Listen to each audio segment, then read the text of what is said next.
ক্রিকেটে কামব্যাক করা মানে শুধু রান করা নয়, এটা নিজের অস্তিত্ব প্রমাণ করা। আর আজ আমরা কথা বলবো এমন একটা ইনিংস নিয়ে যেটা বদলে দিতে পারে আর একজন তরুণ ক্রিকেটারের ভবিষ্যৎ। হ্যাঁ, আমি বলছি Samir Rizvi.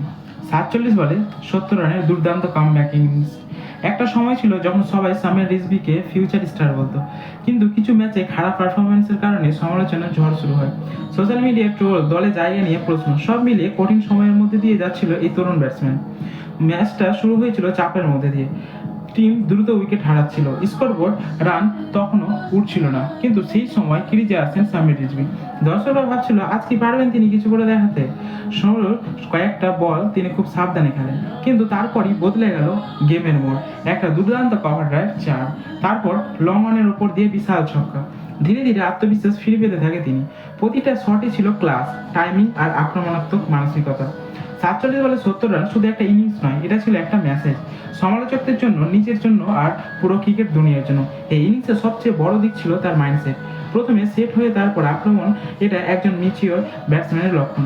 Strike rotation, gap খোঁজা আর ঠিক সময়ে বড় শট, সবকিছু ছিল পারফেক্ট।